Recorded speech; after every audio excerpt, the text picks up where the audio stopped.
Welcome back to the Tucker Pawlson Show. Many people have been claiming that the Houston Texans are racist. What is happening? What is going on? I'll tell you what's going on.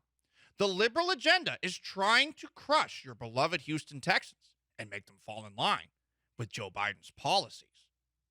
You may have heard over the past couple of months attacks made upon Cal McNair, owner of the Houston Texans.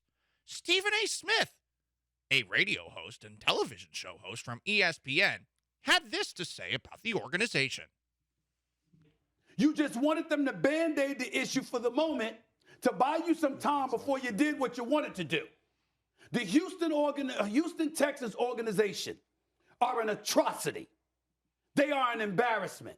And as far as I'm concerned, if you're an African American and you aspire to be a head coach in the National Football League, there's 31 teams you should hope for.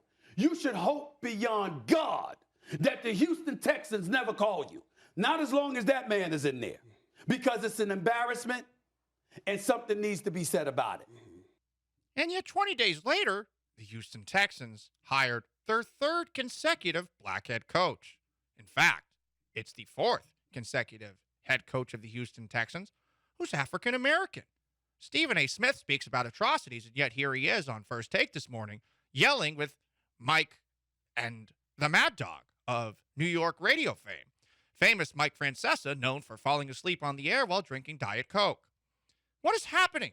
What is going on? An attack upon American values and the Houston Texans, who are apparently not woke enough for the rest of the NFL. Michael Irvin threatened violence upon the Houston Texans when he spoke about the team weeks ago. 3-13 team. I never heard anybody say, let's go lose so we can get a first pick. I've never heard one player ever say that to me in my life. And if he did, I'll bust him in his mouth right there in the locker room.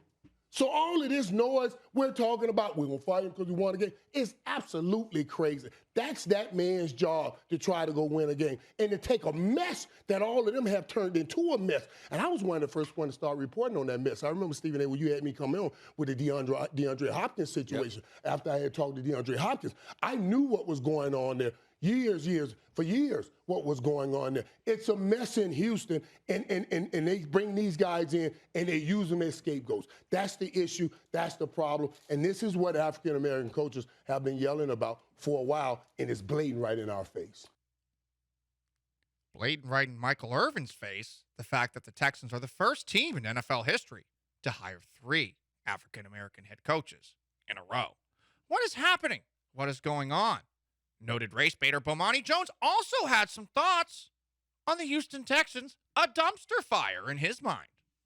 The whole organization is a dumpster fire. Like, the thing about it is, I'm not exactly sure who should take that job. Where he says no black person should take that job. I wouldn't recommend no white man take that job either. Now, when Lovey got it, you have to remember, word was going around that they were thinking about hiring Josh McCown, who's a former NFL quarterback whose only coaching experience is in high school. And it looked really bad while the league was being sued for discrimination about its hiring practices with coaches. What then happened is Lovie Smith, who has an impeccable resume, wound up getting the job. But nobody was going to give him that job, and anybody else was going to give him a head coaching job. So what the Texans are is a job where I think the last 2 times they've hired black dudes, largely because no self-respecting white man would go take that job. Like, they were down to the people who they felt like had to take the job. David Culley, whose name had never come up in a coaching discussion before, and then Lovie Smith, who probably had his last chance already.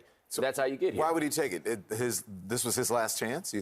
Why would Lovey take this job? It pays better than not being a head coach. Like that was the thing. Like, when David Culley got it, like, why would he take it?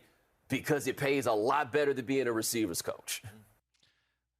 Bomani Jones just claimed Lovie Smith's record as a head coach is impeccable, when in reality, the only impeccable thing in the world is the ass of a green M&M. But that's neither here nor there. Let's get back to the matter at hand. The Houston Texans are too woke as an organization. As our America crumbles and disintegrates with $8 eggs and future nuclear war over Ukraine in the future, the Houston Texans now all of a sudden are pandering, trying to be woke. Tucker Pawlson, ESPN, Radio, 97.5 and 2.5. It is kind of funny that now all of a sudden you could argue that. the Houston Texans are woke. Think about where they were a couple of years ago with Bob McNair and the comments that he made.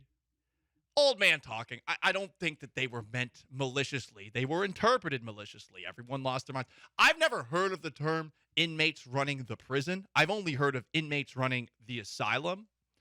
He says that Texans lose their minds, almost don't play in that game against the Seattle Seahawks, which was on the same day as Game 5 of the 2017 World Series. What a long day that was. We weren't even sure if the Texans were going to show up, and then you have this ridiculous baseball game to cap everything off. I remember being emotionally exhausted trying to break down all of that, and I was kind of lucky that that was back in the time where I did not have a show on Monday, because I was like, all right, I can really dissect through this and figure out what the hell just happened. But it is kind of funny that we have gotten from where that moment was in time in 2017 to here. And look, there definitely is something to be said for the fact that David Culley and Lovie Smith were gone after a year. But I think a lot more of it than race had to do with the fact that David Culley was the only guy who would take the Houston Texans coaching gig in 2020 after, what had happened and Deshaun Watson wanted out.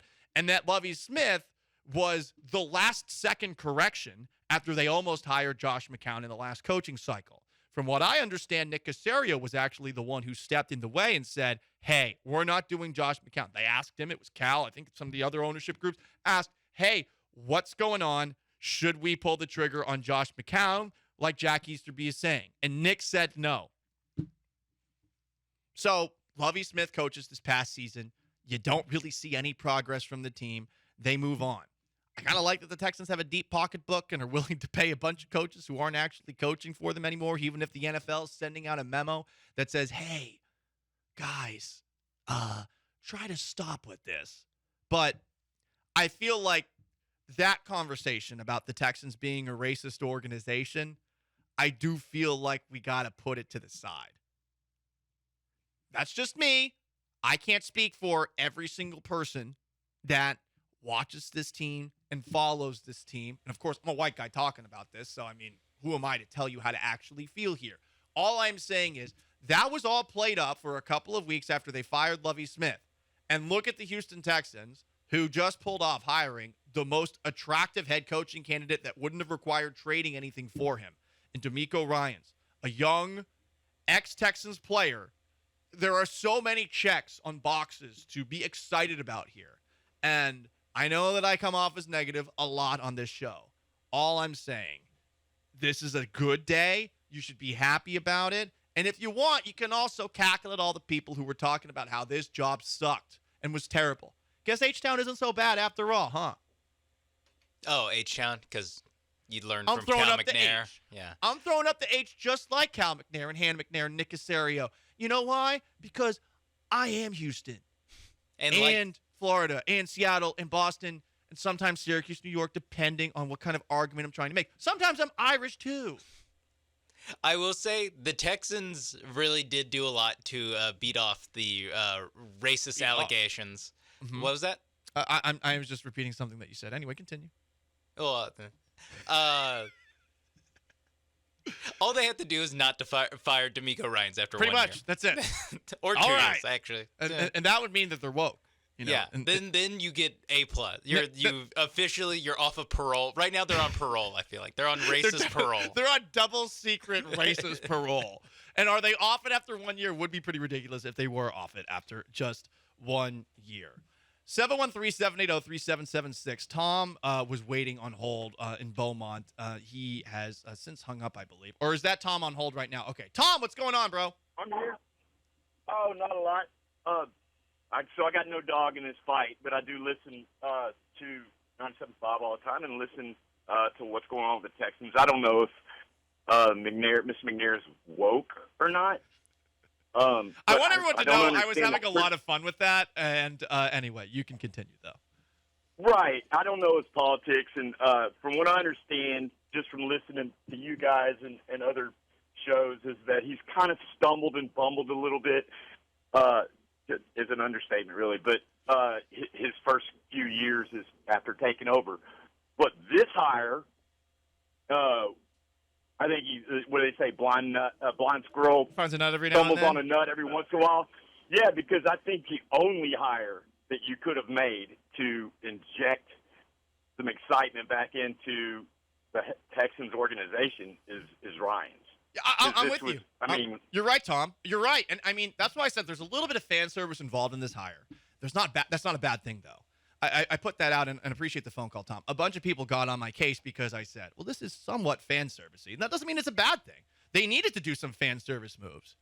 Honestly, I like that they hired the head coach that everyone likes here, as opposed to doing something come draft time where maybe with the second overall pick, they don't have their choice as far as the best quarterback. Maybe they want Bryce Young. Maybe they want C.J. Stroud. What if they found themselves in a spot where they're like, damn, we didn't get the head coach that excites anybody. We need to draft the quarterback, and our quarterback is off the board. This does take a little bit of pressure off them from that perspective. So I feel like they made the right move here. It is a home run of a hire, and I do think that this organization is taking baby steps in the right direction. It's not enough until they actually win games. That's probably going to take some more time. There's a lot of things that they need to fix on this roster, and of course figure out some of the guys who actually are good on this team long term. Laramie Tunsil, is he going to get an extension? The left tackle for this team, who played All-Pro caliber season. Titus Howard, your right tackle, who's pretty damn good too. Is Brandon Cooks, who's tweeting cryptically all of a sudden, is he going to want to come back into the fold now that DeMeco Ryans is the head coach? There's lots of questions, but they made the right move here. I'm happy about it. I think you should be too. This is the day to celebrate. There aren't that many in sports. You can live off of hope for a little bit. It's a hell of a drug.